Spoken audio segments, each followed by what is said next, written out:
विष्णु गुरुर्देवो महेश्वर गुरुर्साक्षात् परब्रह्म तस्मै श्री गुरवे नमः। कृष्णाय वासुदेवाय हराय परमात्मने प्रणतक्लेशनाशाय गोविन्दाय नमो नमः। कृष्णाय वासुदेवाय हराय परमात्मने प्रणतक्लेशनाशाय गोविन्दाय नमो नमः।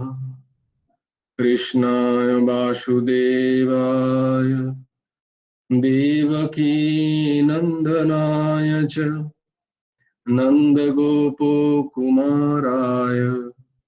गोविन्दाय नमो नमः। वसुदेवं सुतं देवं कंसचाणूरमर्दनं देवकी परमानन्दं कृष्णं वन्दे जगद्गुरुम्।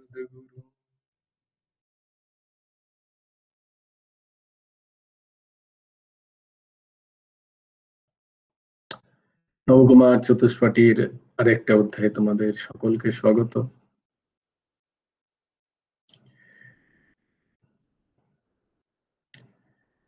সেই আমাদের হয় না যে আগেতে সেই সিনেমা শুরু হওয়ার আগে ডিডি টিভি তোমরা তো দেখো ছোট, জানি না, সিনেমা শুরুর হওয়ার আগে তখন বিজ্ঞাপন আসতো। প্রথমে সিনেমাটা শুরু হয়ে গেল, দিয়ে বিজ্ঞাপন দিত, দিয়ে তারপরে আর সিনেমার মাঝখানে কোনো বিজ্ঞাপন তখন হতো না। যখন থেকে অত্যন্ত ব্যবসায়ী চালু হলো তখন ওই সিনেমার মাঝখানে 5 মিনিট সিনেমা দেখায়, 10 মিনিট বিজ্ঞাপন দেয়। তখন কিন্তু ওরম হতো না, তখন বেশ খানিকক্ষণ বিজ্ঞাপন দেখাতো, মানে ওইভাবে বোধহয় ওরা এই এতটা টেকনোলজি অ্যাডভান্স হয়নি আর কি। তো লোকে জয়েনই করতো। ও তো ঠিক আছে, প্রথমে বিজ্ঞাপনটা হয়ে যাক, তারপরে সিনেমা শুরু হওয়ার সময় বই পড়েছে তখন জয়েন করতে এসে। তো তো এই গীতা ক্লাসের শুরুতে যে মঙ্গলাচরণ, এটাই কিন্তু বিজ্ঞাপন হিসাবে নিও না তোমরা। এটা কিন্তু অত্যন্ত তোমাদের কল্যাণের জন্য এই শ্লোকগুলোর উচ্চারণ খুব প্রয়োজন। প্রত্যেক দিনের এই যে শ্লোকগুলো উচ্চারিত হয়, এগুলো উচ্চারণ করা খুবই কল্যাণদায়ী। গুরুর ব্রহ্মা কৃষ্ণায় বাসুদেবায়, এই জন্য উচ্চারণ করা হয়, বিজ্ঞাপনের জন্য নয় কিন্তু। যে বিজ্ঞাপনটা কেটে যাক তারপরে জয়েন করব, আসল কথাটা শোনা যাবে। না না না, ওর থেকেও আসল কথা হচ্ছে এই শ্লোকগুলো যেগুলো উচ্চারিত হয়। ভাগবতে যে শ্লোকগুলো উচ্চারণ করা হয় সেগুলো এমনি এমনি নয় কিন্তু। সেগুলোকে মনোরঞ্জন হিসেবে নিও না, এগুলো অত্যন্ত কল্যাণদায়ী আমাদের জন্য। তাই তোমাদের বলি, ওগুলোকে মুখস্থ করে পারলে প্রত্যেক দিন ওগুলোকে উচ্চারণ করো। গীতা ক্লাস হোক না হোক, পরে থাকুক না থাকুক, এই শ্লোকগুলোকে কণ্ঠস্থ করে নাও। হ্যাঁ, যে কোনো সময় রাস্তায় যেতে যেতে, বাড়ি থেকে বেরোবার আগে, যে কোনো সময় যদি এই শ্লোকগুলো মনে পড়ে যায় এবং সেগুলো উচ্চারিত হলে, কেউ যদি ধরো বাড়ি থেকে বেরিয়ে যাচ্ছে, বেরোবে, তখন যদি মনে পড়ে গেল যে কোনো একটা শ্লোক, তার অত্যন্ত কল্যাণদায়ী। বিশেষ ফল আমার বলার ক্ষমতা নেই, অধিকার নেই, কিন্তু সেগুলো শুনেছি বলেই তোমাদের ওই শ্লোকগুলোকে পছন্দ করা হবে। আর দেখো, ভাগবতে যে শ্লোকগুলো আছে তো সাক্ষাৎ ভগবান গুরুদেব এই শ্লোকগুলোকে পছন্দ করে বলা আছে তার ভাগবতী কথার শেষে, যে ভাগবতী কথার শুরুতেই শ্লোক, ভাগবতী কথার অন্তে এই শ্লোকগুলো বলতে হবে। এবং পরবর্তীকালে আমি যখন অন্যান্য কথা শুনেছি, তখন দেখেছি যে এই শ্লোকগুলোই সব জায়গায় উচ্চারিত হয় এবং বলা হয় যে এই শ্লোকগুলো অলিকালে বিশেষ করে যদি কেউ উচ্চারণ করতে পারে প্রত্যেকদিন, তাহলে তার কল্যাণ অবধারিত। একদম ওই শ্লোকগুলোই, আর গুরুদেব সেই শ্লোকগুলোকেই লিখে রেখেছেন। তো এগুলো বিজ্ঞাপনের ধারায় না নিয়ে এসে অবশ্যই শ্রবণ করবে এবং উচ্চারণ করবে এগুলোকে। হরি ওম তৎসৎ। মাঝখানে এবার কোথায় যেন যে কি একটা হচ্ছিল, পাঠ শুরু করেছিলাম আমি, তো তখন ওই কিছু শ্লোক বলে তারপরে হ্যাঁ ভাগবতী পাঠ বা এই ধরনের কিছু একটা রেকর্ডিং করে পাঠাচ্ছিলাম। তো তখন কয়েকটা রিকমেন্ডেশন এসেছিল এরকম যে বড্ড বেশি শ্লোক বলছো, তুমি শ্লোকগুলোকে কম করে দাও, আসল কথাটা বলো। তো তখন আমি বলেছিলাম, আমার ভাই বলেছিল, আছে ভাই এখানে, ভাই বলেছিলাম ভাই আমার এগুলো শোনা যে ওই শ্লোকগুলো প্রত্যেক দিন পাঠ্য, প্রত্যেক দিন শ্রোতব্য, শ্রবণ করা উচিত ওই শ্লোকগুলো এবং পাঠ্য পঠন করা উচিত। তাই জন্যই বলা। বেশ, তাহলে কথায় কথা বাড়ে, তো আমরা চলে যাই সরাসরি শ্রীমদ্ ভগবদ গীতার। মৌসুমী একদম টাইমে জয়েন করেছে উইথ দ্য জিস্ট। তো ভাগবতী, শ্রীমদ্ ভগবদ গীতার নবম অধ্যায়ের 25 নম্বর শ্লোক। যদ্যপি তার আগে আমরা যে শ্লোকগুলো কণ্ঠস্থ করছিলাম সেগুলো বলতে গেলে অনেক দেরি হয়ে যাবে, শেষের দুটো শ্লোক বলা যাক, 13-14 শ্লোক।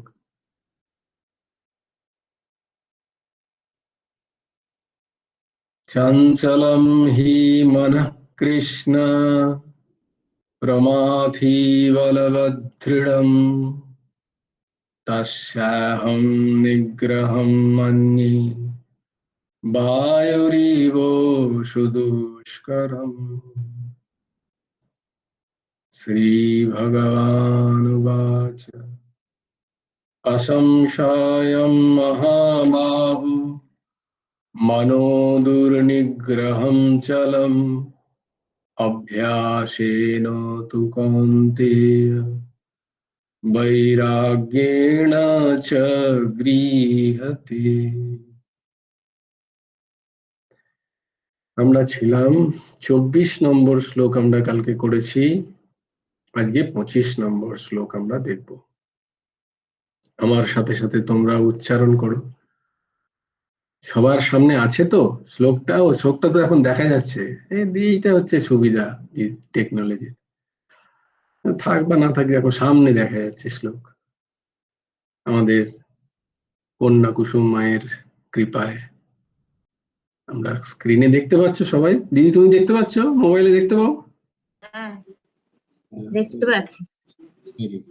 দেখো তো, ইয়ান্তি দেবব্রতা দেবান পিতৃন यान्ति पितृव्रताः यान्ति देवव्रता देवान् पितॄन् यान्ति पितृव्रताः भूतानि यान्ति भूतेज्य यान्ति मद्याजिनोऽपि माम् भूतानि यान्ति भूतेज्य यान्ति मद्याजिनोऽपि माम् यान्ति देवव्रता देवान् पितॄन् यान्ति पितृव्रताः भूतानि यान्ति भूतेज्य यान्ति मद्याजिनोऽपि माम्। দেবব্রতা, যারা দেবতাদের পূজা করে। দেবান, দেবতাদের, দেবব্রত অনেকের নাম হয় না, দেবব্রত, দেখো তার মানে হচ্ছে যারা দেবতাদের পুজো করে। দেবান, দেবতাদের, ইয়ান্তি প্রাপ্ত হয়, পিতৃব্রতা, পিতৃগণের পূজকেরা, পিত্রং পিতৃলোক ইয়ান্তি প্রাপ্ত হয়। ভূতেজ্যা ভূত প্রেতাদির পূজকেরা ভূতানি ইয়ান্তি, ভূত প্রেত লোক প্রাপ্ত হয়। মদয়াজিনঃ, যারা আমার পূজা করেন, মামপি, আমাকে, ইয়ান্তি প্রাপ্ত। বঙ্গানুবাদ বলছেন ভগবান, যারা সকাম ভাবে দেবতাদের পুজো করে, তারা যখন শরীর ত্যাগ করে, তারা দেবতাদের দেবলোক প্রাপ্ত হয়। পিতৃগণের যারা পূজা করেন, তারা পিতৃলোক প্রাপ্ত হয়। ভূত প্রেতাদির পূজকেরা ভূত প্রেত লোক প্রাপ্ত হয়। কিন্তু যারা আমার পুজো করেন, তারা আমাকেই প্রাপ্ত হন।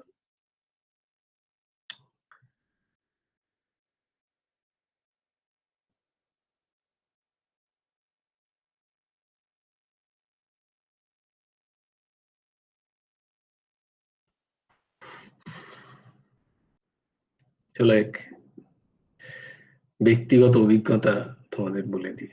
জীবনে তোমরা যদি কখনো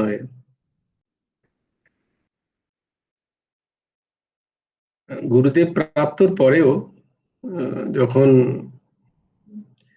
আধ্যাত্মিক চর্চা অতটা যত শুরু হয়েছে, সেভাবে ছিল না বিষয়ের জ্ঞান বা গভীরতা। তখন ভালো মানুষ তিনি, আমি বলছি না তিনি, তো এক মানুষের সাথে, এক ব্যক্তির সাথে আমাদের পরিচয় হয়েছিল। তিনি ওই শ্মশানে গিয়ে তন্ত্র সাধনা করতেন। তো তার কাছে দু একবার গেছিলাম। তো কেউ জ্বালাচ্ছিল বলে, ও জ্বালাচ্ছে, কিছু একটা করুন বলে, হ্যাঁ করে দেবো। তো তিনি যে করেননি তা না, করেওছেন। কিন্তু কিন্তু সদ্গুরু আশ্রয় হওয়ার এই একটা সুবিধা হলো, কর্মফলের ভোগ অনুযায়ী আমরা এখন কি জানছি, যে কর্মফলের ভোগ অনুযায়ী কর্ম সম্বন্ধে তোমারই কর্ম ভোগাতে কেউ না কেউ আসে নিমিত্ত হয়ে। এটা আমরা এখন জেনেছি, যদ্যপি তাতে প্রতিষ্ঠা হতে পারেনি আমরা, কিন্তু মূলত এটাই হচ্ছে বিজ্ঞান, এটাই কর্মবিজ্ঞান, বিশেষ জ্ঞান। কিন্তু আমরা সেটা মানি না। আমাদের কোথাও না কিছু একটা সমস্যা হলে, কেউ কিছু করলে, আমরা তার নিবারণের জন্য এইসব যারা তাদের কাছে যাই, কাজ হয় কিন্তু ভোগ কোথাও যাওয়ার নয়। হয়তো তৎক্ষণাৎ একটু কাজ হবে, কিন্তু এর থেকে বৃহৎ ভোগ ভোগার জন্য প্রস্তুত থাকতে হবে। তৎক্ষণাৎ হয়তো সমাধান হলো একটা কিছু, যেহেতু তখন একটু চর্চা হচ্ছিল, আমি তাকেও প্রশ্ন করেছিলাম এই কর্মবিজ্ঞান সম্বন্ধে। তো তিনি বলেছিলেন, তুমি এরম কেন ভাবছো, তুমি তো এরম ভাবতে পারো যে তোমার কর্ম সম্বন্ধেই তুমি আমাকে পেয়েছো, তাই জন্য আমি তোমার কাজ করে দেবো।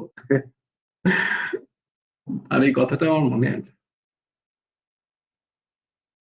তাই অন্য আশ্রয় নেওয়া নেওয়া যেতেই পারে, তাদের সাধন আছে, তারা করতেও পারেন, কিন্তু তোমার ভোগ সেখান থেকে কাটবে না। কিন্তু তৎক্ষণাৎ লাভ হতে পারে, কিন্তু আমার কর্মের ভোগ আমাকেই ভুগতে হবে। ন ভুক্তম ক্রিয়তে কর্ম কল্পকোটি শতৈরপি অবশ্যমেব ভোক্তব্যম কৃতম কর্ম শুভাশুভ। প্রারব্ধ যা নিয়ে এসছো, এটা কেউ খণ্ডন করতে পারে না।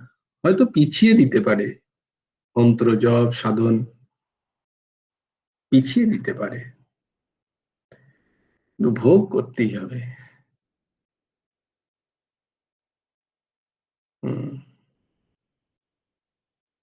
প্রারব্ধ খণ্ডন করার ক্ষমতা দুজনেরই আছে, এক ভগবানের, আর এক হচ্ছেন গুরুদেবের। গুরুদেব অবশ্য সমর্থ হতে হবে, তার সেই সামর্থ্য থাকতে হবে। যারা ভগবানকে বশ করতে পারেন, ভগবান যাদের কথা শোনেন, এইরকম গুরুদেব, বশিষ্ঠ, বিশ্বামিত্র, বিশ্ব আদির মতো যাদের ক্ষমতা, তারা ভগবানকে ডাকলে ভগবান নতজানু হেসে তাদের কাছে এসে হাজির হন। ইরাম যাদের ক্ষমতা, বশিষ্ঠাদির মতো ক্ষমতা, যারা সৃষ্টি করতে পারেন ভগবান ব্যতী রেখেই, ভগবানের মতোই তারা আর একটা সৃষ্টি, ভগবান সেটা জানেন। দেখো ভগবানের সৃষ্টিতেই, তারই সৃষ্টিতেই ব্রহ্মজ্ঞানী গুরুদেবের কত অধিকার, তাদের ক্ষমতা থাকে অনেক সময় যে তারা চাইলে প্রারব্ধের হেরফের কি করে করেন, আবার লেখা আছে শাস্ত্রে, সূক্ষ্ম শরীরকে এমনি এমনি করে দিতে পারেন না। সূক্ষ্ম শরীরকে, সূক্ষ্ম শরীরের এদিক ওদিক ঘুরিয়ে তারা প্রারব্ধের পরিবর্তন করতে পারে। গুরুদেবের বই পড়া। তো এখানে যে বিষয়টা করতে গিয়ে এই চর্চাটা এলো, সেটা হচ্ছে ভগবান এখানে দেখো বিভিন্ন উপাসনার দিক দেখাচ্ছেন, এবং তিনি বলছেন যে এই উপাসনাগুলো যে এক ভূত পিশাচির উপাসনা ছাড়া, এগুলো যে বাজে বা এগুলো ভুল পথ, আমি সেটা বলছি না। ভগবান বলছেন যে এটা যে ভুল পথ আমি বলছি না, কিন্তু তাতে কি হবে না, তাতে মনুষ্য শরীর প্রাপ্ত হয়ে যেটা তুমি সর্বোচ্চ প্রাপ্ত করতে পারতে, সেটা হলো তোমার কল্যাণ সাধন করতে পারতে, তুমি যে আমারই অংশ এটা তুমি চিনতে পারতে, এবং এই বারবার আসা যাওয়ার চক্র থেকে নিজেকে বার করে নিতে পারতে, সেইটা থেকে বিচ্যুত হবে। কেন না, তোমার মধ্যে কামনা বাসনা রয়ে গেছে এই পৃথিবীর বিষয় ভোগের আসক্তির কারণে। এই জড়জাগতিক বিষয়বস্তু ভোগের যে আসক্তি, এই আসক্তিকে তুমি ছাড়তে পারছো না, আর সেইটার কারণে তুমি বিভিন্ন দেবদেবীর শরণাগত হচ্ছ। তাতে কি হবে না, তোমার কামনা বাসনা পূর্ণ হবে, এবং সেই দেবদেবীর যদি প্রসন্নতা অর্জন করতে পারো, তারা কি করবেন, তারা তাদের নিজেদের নিজেদের লোকে নিয়ে গিয়ে তোমাকে ভোগ সাধন ভোগাতে পারে, কিন্তু তাদের মুখ্য দায়ী ক্ষমতা কিন্তু নেই।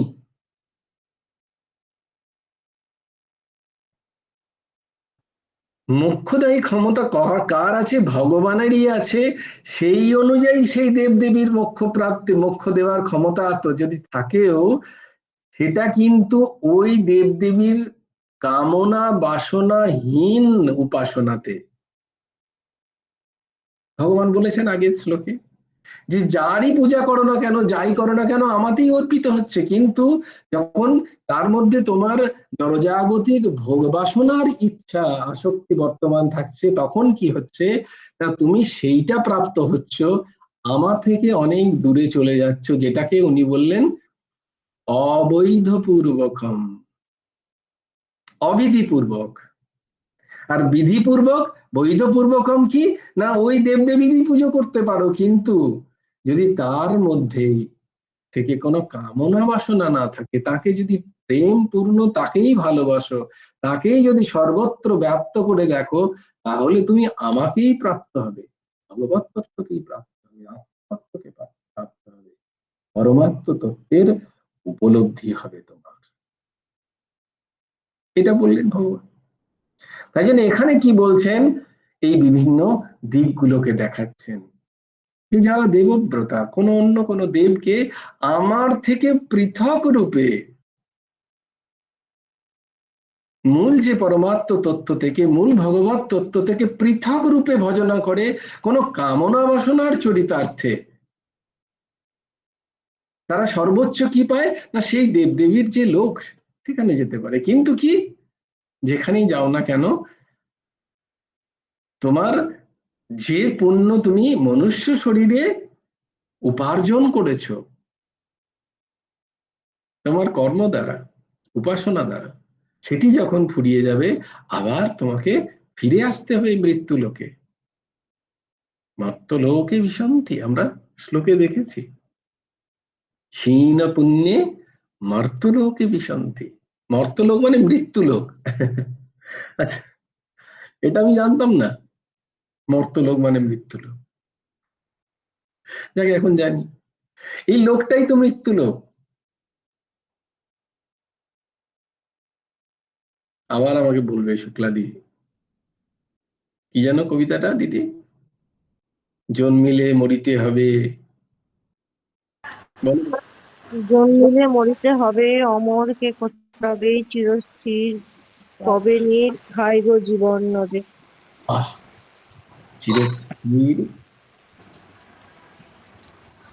চিরস্থির তো নয়, বয়ে যাচ্ছে,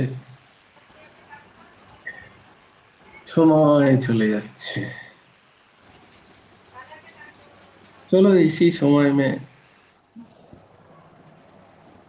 জয় গুরু। ও হ্যাঁ, বলো দিদি, কি বলতে যাচ্ছিলে? তোমাকে মিউট করে দিলাম, একটা আওয়াজ আসছিল ব্যাকগ্রাউন্ডে। হ্যাঁ রমাদি, বলো। হ্যাঁ, বলছি যে আমি কালকে একটা বইয়ে পড়ছিলাম হুম যে যারা ভক্ত হয় হুম তাদেরও যদি কোনো কামনা বা বাসনা থাকে হুম তাহলে তারা একমাত্র গোবিন্দের কাছে সেটা প্রকাশ করে, হুম কিন্তু অন্য কোনো দেবদেবীর কাছে তারা চায় না। না। তারা জানে যে গোবিন্দ যদি দেয় তাহলে সব ইচ্ছা করেন তাহলে তিনিই দিতে পারেন, তিনি ছাড়া হুম কেউ হুম দিতে পারেন না। হুম তাহলে হুম ওইটা ওইটা বলছে যে বিধিপূর্বক ইয়ে হুম মানে হুম হুম পূজা। হুম তাহলে আমরা যদি ভগবানের কাছে চাই, গুরুদেবের কাছে আমি জিজ্ঞাসা করেছিলাম একবার বাবাকে, হুম বাবা বলছে যে হ্যাঁ মা, তার কাছে চাইলে কোনো দোষ হয় না, আর হুম তিনিই তো দেবেন, আর অন্য কেউ তো দেবেন না। হুম হুম আর হুম তার তো বিরাট এই বিশ্ব, তাকে একবার করে মনে পড়িয়ে দিতে হয়। হুম হুম বলছে, এটাই বলছি আর কি। ঠিক ঠিক ঠিক ঠিক, এই নিয়ে তাহলে একদিন চর্চা হবে। জয় গুরু রাধে শ্যাম। কারণ প্রথমে যখন আমার যেটা কথাটা সেটা একটু চিন্তন করবে।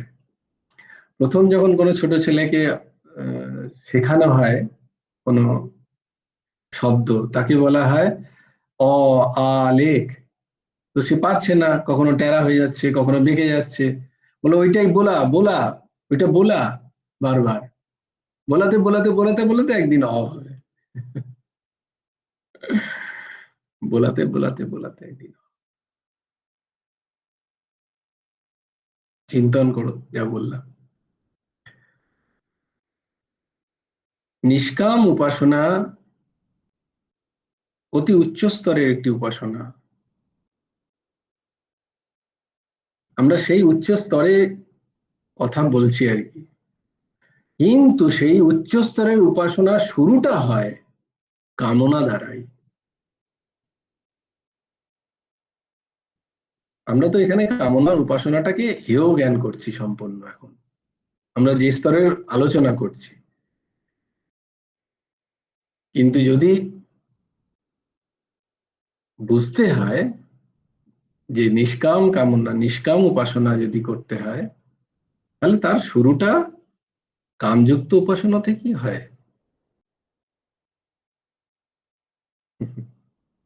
তাই জন্যই গুরুদেব বরং বলেছেন, ঠিকই তো বলেছেন। তো যতবার তুমি মনে করিয়ে দেবে ঠাকুরকে, ঠাকুরের মনে পড়লো কি না পড়লো, তোমার তো মনে পড়বে ঠাকুরটাকে একবার।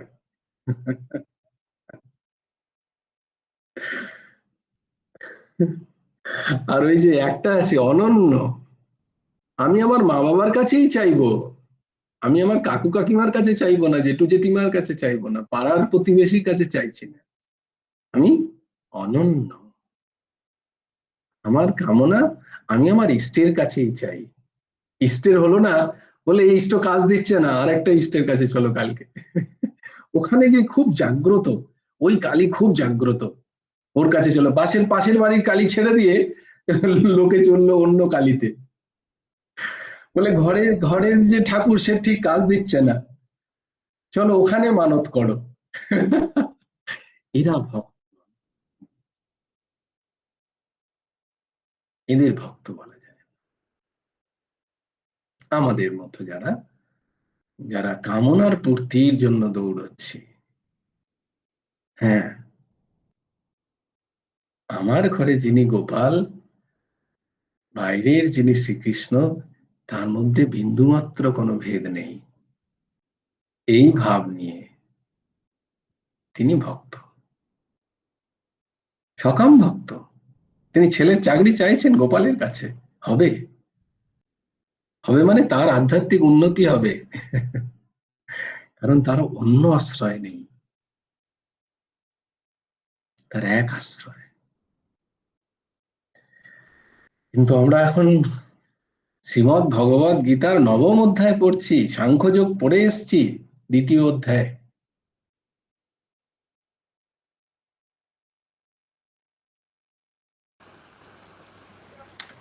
ভাই, আজকে একটা ঘটনা পড়লাম, ওটা একটু বলবো বল। এই ব্যাপারে। তোমার অসুবিধা নেই তো? সেটা বলো। না না, আমার কেন অসুবিধা তাহলে আমি থাকে? পরে বলবো, না না না, বলো বলো। তোমার দেরি হবে না তো? না, বলো বলো। বলছি যে ওই জনাবাই বলে একজন ভদ্রমহিলা ছিলেন নামদেবের কাছে। তিনি ভদ্রমহিলা? সারা, হ্যাঁ, না জনাবাইকে, সাধিকা, না সাধিকা জনাবাইকে বলছি। ভদ্রমহিলা বলছো তুমি? হরি বল। এখন এখন মাথা ঠিক নেই, মানে পড়ার পর থেকে একটা লিখবো লিখবো ভাবছি, তো সেই জন্য মানে ইয়ে করতে জনাবাই পারছি না। পরম ভক্তা, হ্যাঁ, পরম ভক্ত, সাধিকা, বিরাট সাধিকা। তাহলে তাকে বলছো ভদ্রমহিলা? ওরম নিয়ে বলতে নেই, জনাবাই জনাবাই, ওরে বাবারে, হ্যাঁ বলো। নিয়ে ওই নামদেবের কাছে সকাল থেকে সমস্ত কাজ করতেন, সেবা করতেন। হ্যাঁ তারপরে নামদেব একদিন জিজ্ঞাসা করছে, তুই মন্দিরে যাস না কেন? হ্যাঁ বলছে, আমি মন্দিরে কেন যাব? যারা ভেতরে পায় না তারা বাইরে যায়, আমি তো ভেতরেই পেয়ে যাই সব। তা কি ব্যাপার? বললো যে যখন আপনি নাম সংকীর্তন করেন, সবাই এসে নাচানাচি করে, তখন শেষকালে বিটল দেব আমার কাছে আসেন, আমি তাকে দেখতে পাই। উনি বললেন যে, ও সেই জন্য তুই যাস না মন্দিরে? বলে হ্যাঁ। যে তারপরে আর একদিন একাদশীর দিন পড়েছে, সেদিনকে আরো বেশি ওর নাম কীর্তন করতে হবে, সংকীর্তন চলছে। তা ও জনাবাই তখন বলছেন যে না, তোমরা কিন্তু কম নাচ করো আজকে, কারণ না ওই বিটল দেব আসবে আর সেই তালে তালে নৃত্য করবে, তার পায়ে মানে প্রচণ্ড ব্যথা হবে। হ্যাঁ, সবাইকে বলছে যে তোমরা চুপ করো না, চুপ করো, ও এখনই আসবে, এসে এমন নাচানাচি করবে, ওর পায়ে ব্যথা হবে, ওইটা আমি সহ্য করতে পারবো না। তখন বিটল দেব বলছেন যে তুমি ওরকম করে বারণ করছো কেন, ওদেরকে নিষেধ কেন করছো যে নাম সংকীর্তন করতে? আমি তো ভালোই করছি, আমার তো কোনো কষ্ট হচ্ছে না। আর শোনো, তখন যখন জনাবাই কাঁদতে আরম্ভ করলেন যে না, আমি তোমাদের বলছি শোনো, তোমরা বন্ধ করো, নাহলে বিটলের খুব পায়ে যন্ত্রণা হবে, ও পারবে না সহ্য করতে। তখন বিটলদেব বলছে, ঠিক আছে, সবাই যখন নাম সংকীর্তন করে চলে যাবে, আমি রাত্রেবেলা এসে তখন তোমার কাছে পা পায়ে পায়ে আমার তেল দিয়ে দেবে বা ঘি দিয়ে দেবে, আমি মালিশ করে দেবো, তাহলেই তো হবে। তখন জনাবাই বসেই আছে বসেই আছে, হ্যাঁ, সে নাম আর শেষ হচ্ছে না। তখন বলছে, তাহলে কখন আসবে বিটলদেব, কখন আসবে? আমি তেল নিয়ে বসে আছি, ঘি নিয়ে বসে আছি, মালিশ করে দেবো বলে। তারপরে দেখা গেল যে সবাই যখন চলে গেলেন, তখন বিটলদেব এসে একবারে সরাসরি জনাবাইয়ের কোলের মধ্যে চরণ দুটি রাখলেন, নিয়ে বললেন যে নাও, এবার তুমি মালিশ করো। মানে তারপরে যখন জয়। মালিশ টালিশ করা হলো, পায়ে ব্যথা কমে গেল, তখন আবার মন্দিরে ফিরে গেলেন। তাই জয়। বলছি, আমাদের অবস্থাটা সেরকম, মানে আমরা ঘরে তো দেখতে পাই না, বাইরে গিয়ে আমরা চেষ্টা করি আর কি, ভগবানের কোথায় আছে। তাই জন্যই গুরুদেব বলেছিলেন।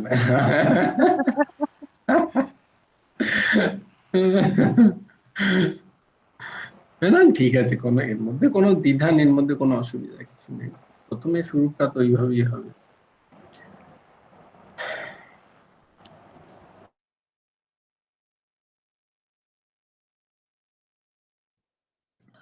তো বলছেন ভগবান যে যারা দেব দেবীর পুজো করেন, যারা পিতৃদের পুজো করেন, তারা পিতৃলোকে যান, বা তাদের এই জীবনের বিভিন্ন প্রাপ্তির যে কামনা থাকে, তার পূর্তির জন্য তারা এই ধরনের পূজা অর্চনা করেন। কিন্তু সেই পূজা অর্চনায় তারা আমি যে তার ভোক্তা এই ভাব তাদের মধ্যে না থাকার কারণে তারা সেই লোক প্রাপ্ত হয়। আবার অনেকে ভূত প্রেতাদিরও উপাসনা করেন, তার দ্বারা তাদের মধ্যে সম্পূর্ণ কাম বর্তমান থাকে, সেখানে নিষ্কাম ভূত প্রেতাদের পুজো কখনো হয় না। যদ্যপি তার জন্য যে ব্যবহৃত বিষয় সেগুলো খুব ত্যায্য, সাত্ত্বিক ভাবসম্পন্ন একেবারেই নয়, তা অত্যন্ত তমগুণের কাজ কারবার। তাই ভূত পেত পিশাচিদি জনি অশুদ্ধ, তাদের পূজন নিয়ম বিধি ও সামগ্রী আরাধনা ইত্যাদি সবই অপবিত্র। তাই তাদের থেকে প্রাপ্ত হওয়ার জন্য কামনা বাসনা আদিও সেগুলো খুব একটা সুখকারী হয় না, সেগুলো অন্তিমে দুঃখদায়ী হয়। তাই সেই উপাসনা কখনোই নিষ্কাম হতে পারে না, যেখানে মূল বিষয়টাই অপবিত্র অশুচি বস্তু দিয়ে আরাধনার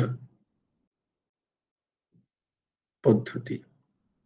সেইটা বোঝানোর জন্য আমার মনে পড়ে গেল ওই ঘটনাটা। তো তিনি ওই রকম সাধনা করতেন, কিন্তু তাতে কি হতো না, কারুর না কারুর কামনারই পূর্তি হতো।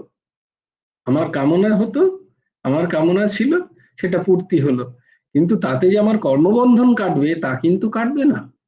তৎক্ষণাৎ হয়তো একটা কামনা আমার পূর্ণ হয়তো হয়ে যাবে, কিন্তু আমার হয়তো আরো অধিক সেইটার কারণে, কারণ সেটা করতে গিয়ে কিছু মানুষ হয়তো কষ্ট পেল, কিছু জীব কষ্ট পেল, যেটা আমার ভুগে নিলে ভালো হতো, ভুগতে হবেই আমাকে, কিন্তু সেটা আরো অধিক হয়ে আসবে আমার কাছে। তাই কর্মবিজ্ঞানের কথা। তো যদি কেউ এই উপাসনাও নিষ্কাম ভাবে করতে পারে, ভগবত আরাধনা রূপ হয়ে করতে পারে,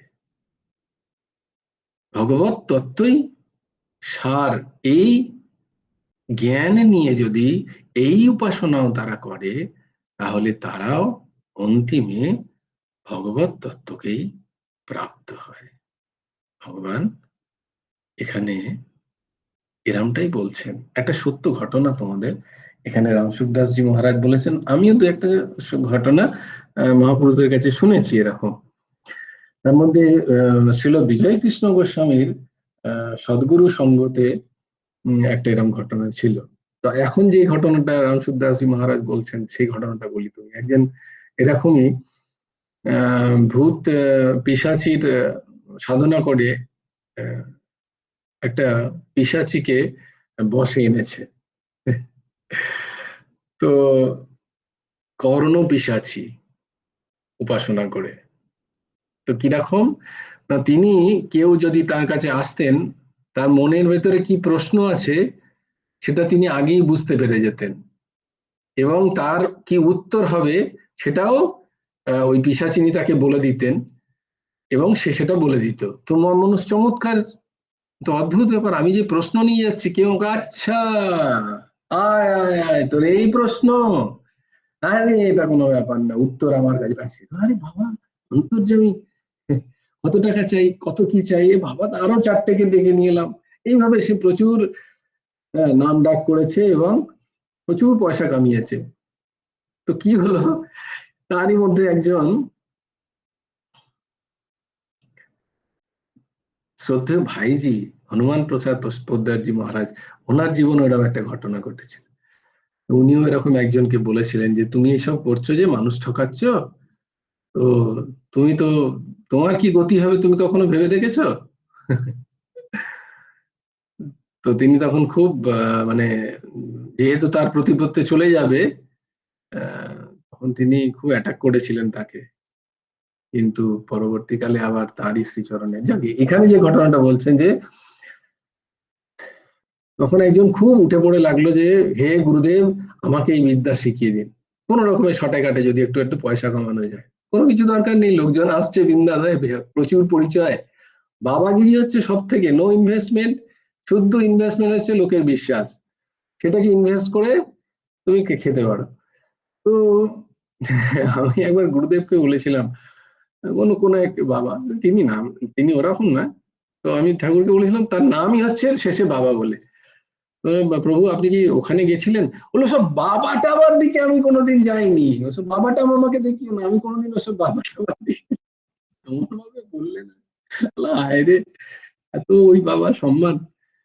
তো আমি বলছি না তোমাদের না, তো এমন ভাবে বললেন উনি, এসব বাবা টাবাতে আমি কখনো যাইনি।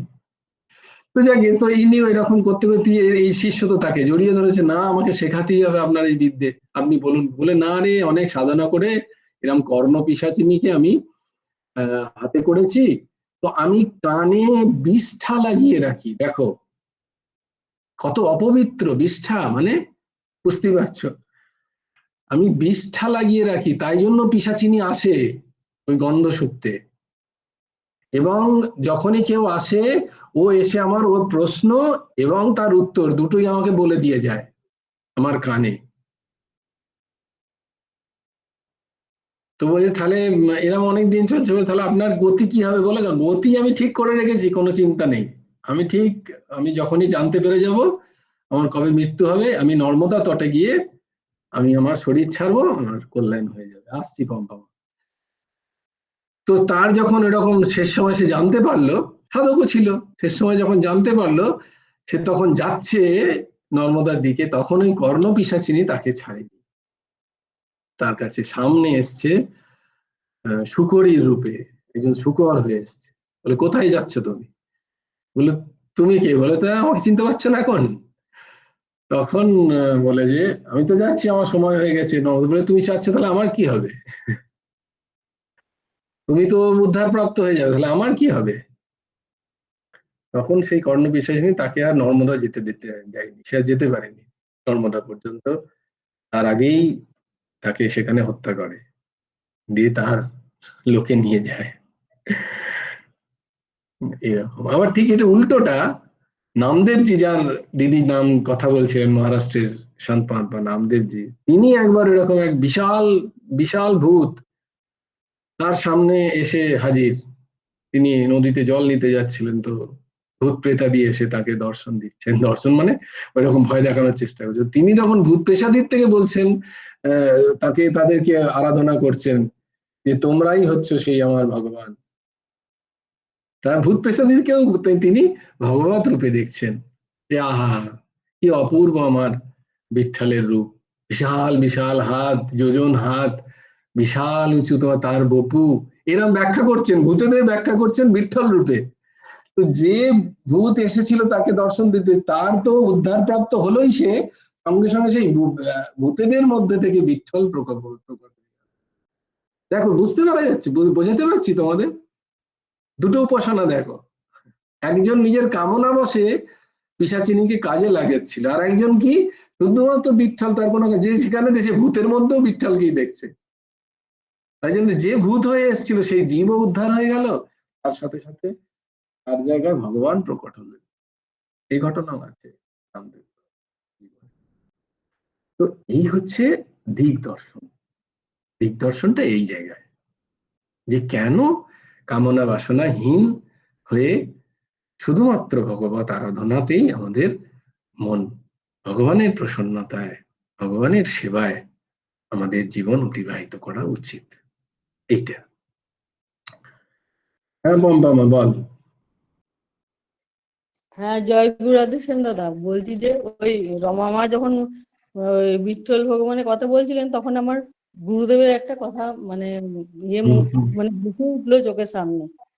মানে আমিও গুরুদেব যখন এসেছিলেন বাপের বাড়িতে, তখন আমিও গেছিলাম, তখন আমিও মানে ওইরকম করে মানে কোলের মধ্যে গুরুদেবের দুটো শ্রীচরণ মানে আমার কোলে ছিল, সেটা আমার ভেসে উঠলো যখন বললো তখন ওই এটা। হ্যাঁ তো বিঠ্ঠল আর জানাভাই ঠিকই তো আছে।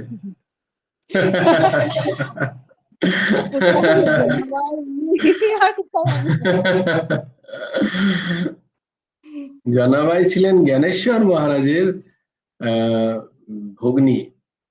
উনি সাক্ষাৎ মা দুর্গার অবতারণ ছিলেন জনাবাই। তো অনেক কাহিনী আছে জনাবাইয়ের। জয় গুরু রাধে শ্যাম, ভালো থেকো। যদি কখনো সুযোগ হয় জনাবাই সম্বন্ধে তোমাদের একদিন সৎসঙ্গ হবে। কিন্তু আমাকে বলো না কিন্তু যে এই জনাবাই সম্বন্ধে শোনাবে বলেছিলে, শোনাও। কিন্তু যদি কোনোদিন তৈরি হয়ে গিয়ে থাকে।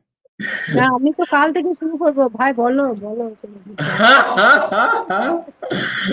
জনাবাইয়ের কথা শুনলে তো অদ্ভুত অদ্ভুত।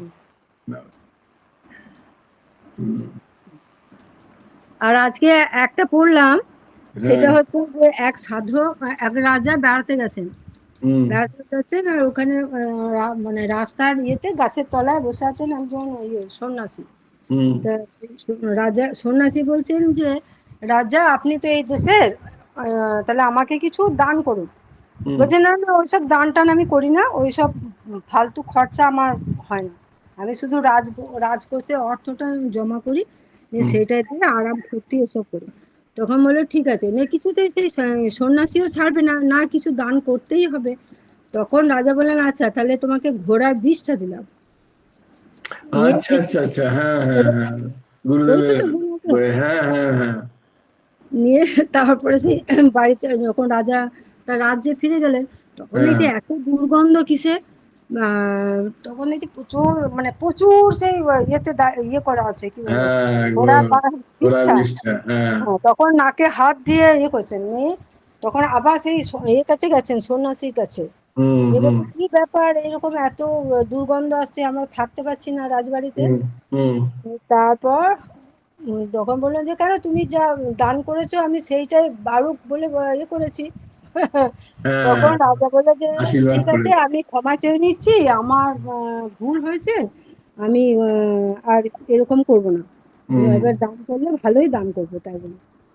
তারপর দেখছি যে বিষ্ঠাটা নেই, আর সে আগের মতোই রাজবাড়ি আবার পরিষ্কার পরিচ্ছন্ন হয়ে আছে। তখন হুম, বলছি, ব্যাপারটা কি বলুন তো। হ্যাঁ, হুম, এরকম করে কি কি করে কি করলেন আপনি, সেই সন্ন্যাসীকে জিজ্ঞেস করছেন। হুম, তখন বলছে যে, প্রারব্ধ আর ওই কর্মের ফল সবকিছু ভোগ করতেই হবে। হুম, মানে এইটা বলতে গিয়ে ওই ঘটনাটা বলছেন আর ঠিক, কি। ঠিক, ঠিক। জয় গুরু রাধে শ্যাম। ভাইয়ের অনেক সময় নষ্ট করে দিচ্ছি কিন্তু। না না না না, জয়, আরে এই সবই তো সৎসঙ্গ, দারুণ হচ্ছে, অদ্ভুত। এই দেখো অর্ঘ্য বাবাও কিছু বলবে আমাদের। হুম। হ্যাঁ, অর্ঘ্য বাবা বলো। মানে হচ্ছে একটা বললেন না যে কেউ যদি অন্য দেবতার উপাসনা করে কিন্তু সে যদি তার প্রতি অনন্য হয়, হ্যাঁ, সে মানে কামনা বাসনা নিয়ে নয়, কিন্তু সে সত্যি সেই দেবতাকে ভালোবাসে আর কি, প্রাণ হুম, থেকে হুম, ভালোবাসে যে ইনি আমার আপন। হুম, তিনি লাস্টে ভগবানকে প্রাপ্ত হয়, সেই রকম ওই জগন্নাথ দেবেরই একটা ঘটনা মনে মনে সবাই জানে আর কি। এখানে হুম, হুম, গণপতি নামে এক গণপতি ভট্ট নামে এক ভক্ত, যিনি গণেশজির উপাসক ছিলেন। হুম, হুম, তিনি তো হুম, হুম, গণেশজিকে তিনি কামনা বাসনা নিয়ে ভালোবাসতেন না, তার গণেশজিকে ভালো হুম, লাগে বলেই সে ভালোবাসেন। হুম, হুম, তো ওনার নিয়ম ছিল যে তিনি গণেশজিকে ছাড়া অন্য কাউকে দর্শন করবেন না। হুম, তো কোনো কারণে পুরীতে এসেছেন তিনি, হুম, তো অনেক দিন ধরেই আছেন, কিন্তু অন্যান্য ভক্তরা বলছে যে আপনি পুরীতে এসে যদি জগন্নাথ দেবকে দর্শন না করেন, হুম, তো তাহলে কি করে হয়? জগন্নাথ পুরীতে এসে কেউ যদি জগন্নাথ দেবকে দর্শন না করে, তাহলে হুম, এটা তো হুম, উচিত নয় আর কি। হুম, তো সেই রকম আর কি বলছে যে না না, ওই ছলিয়ার কাছে মুশকিল আছে, বড় বড় চোখ, আমাকে কখন আমার গণেশ উপাসনা থেকে আমার নিষ্ঠা ভঙ্গ করে দেবে, বাঁশুরি হুম, বালার থেকে কোনো বিশ্বাস নাই আর কি। হুম, বলছে আমার নিষ্ঠা ভঙ্গ করে দেবে আর কি, আমি গণেশজিকে ভালোবাসি, আমি গণেশজি ছাড়া কাউকে দর্শন দেবো না। হুম, আর বলছে কালো ঠাকুরের কাছে তো একদম যাওয়াই যাবে না, হুম, আগে থেকে হাত জোড় করে দিয়েছে যে যাবো না। দিয়ে কোনো ভক্ত আর কি বুঝিয়েছে যে না না না, তোমার গণেশজি যেমন ইয়ে সেই রকম আর কি জগন্নাথ দেব ওই রকমই আর কি, পেটটা হুম, অনেক বড়, হুম, মাথাটা এত বড়, এরকম হুম, আর কি বলেছে, আর আকৃতিটা অনেকটা এরকম। হুম, কিন্তু গিয়েছে আর কি, অনেক জোর করে নিয়ে যাওয়া হয়েছে, তখন চোখে আর কি পটি বেঁধে গিয়েছে, যখন চোখ খুলছেন বলছে যে তখন জগন্নাথ দেবকে গায়ে হাত দিয়ে দেখতেন, তখন দেখছে নাকগুলো উঁচু উঁচু এরকম, ভাবছে হ্যাঁ সত্যি গণেশ জি। এরপর দিয়ে যখন চোখের পটিটা খুলছে দেখছে আবার সেই জগন্নাথ দেব প্রকট হয়ে গেছেন এরকম করে। হুম, হুম, দিয়ে তার পরবর্তীকালে আবার ইয়ে করতে, তখন প্রচুর রাগ হয়ে গেল যে আপনি এরকম কেন করলেন। তারপরে তো হুম জগন্নাথ দেব আবার ইয়ে করলেন যে আমি বছরে একদিন হচ্ছে স্নান যাত্রার দিন আমি গণেশ বেশ ধারণ করবো। ওই তো এখনো হুম পর্যন্ত এই আর কি। ওইটা হুম, আর কি ঠিক। মনে পড়লো যে কেউ যদি অন্য দেবতার প্রতি যদি অনন্য ভাবে যদি সত্যিই প্রেম করে, সে কিন্তু আলটিমেটলি ভগবানকেই প্রাপ্ত হবে। এটাই আর কি একটা উদাহরণ মনে হয়। হুম, নাম নাভাজির যে ভক্তমাল আছে সেখানে এক চরিত্র আছে, শিল্পিল্লে ভগবান। শিল্পিল্লে ভগবান। আবার তোমাদের প্রতিশ্রুতি রইল, শিল্পিল্লে ভগবান, সব লিখে রাখো। শিল্পিল্লে ভগবান সম্বন্ধে একদিন বলবো। দেখো, কোথাও কোথাও কোনো শাস্ত্রে লেখা নেই, কোনো পুরাণে লেখা নেই, কোনো উপনিষদ, কোথাও শিল্পিল্লে ভগবান একজন মানতেন। কিন্তু অনন্যতা, প্রেম, সেখানেই ভগবান প্রকট হলেন। শিল্পিল্লে।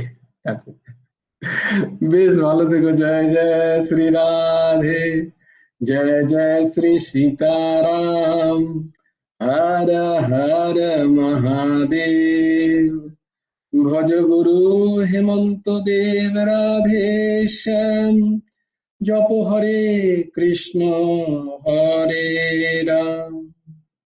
জয় জয় শ্রী রাধে, জয় জয় শ্রী রাধে, জয় জয় শ্রী রাধে। হরি বল, হরি বল, হরি হরি বল। জয় গুরুদেব, জয় গুরুদেব, জয় গুরুদেব।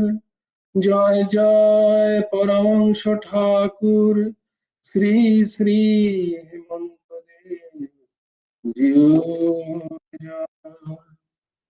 জয় গুরু রাধে শ্যাম, রাধে শ্যাম, রাধে শ্যাম, শ্যাম শ্যাম রাধে রাধে, রাধে কৃষ্ণ, রাধে কৃষ্ণ, কৃষ্ণ কৃষ্ণ রাধে রাধে। জয় গুরু রাধে শ্যাম। শ্রী গুরার্পণমস্তু, শ্রী হেমন্ত দেবার্পণমস্তু। জয় গুরু রাধে। জয়গুরু অবশ্য আমার একটা, তুমি বলেছো এই ঘটনাটা, ওইটাও মনে পড়ে গেল এইরকম। হ্যাঁ, বলো বলো, শোনাও। সে তো কোনো মানে আর একজন ভক্ত যে কোনো ভগবানকেও ভালোবাসতো না, সে তার স্ত্রীকে ভালোবাসতেন। ওই কিশোরী আলীজির কথা বলেছো আগে তুমি। হ্যাঁ হ্যাঁ হ্যাঁ, কিশোরী, হ্যাঁ কিশোরী, হ্যাঁ কিশোরী। ওটা মনে পড়ে গেল। ঠিক ঠিক ঠিক, কিশোরী আর অদ্ভুত। বেশ, সবাই ভালো থেকো, সুস্থ থেকো, সুন্দর থেকো। জয় গুরু রাধেশ।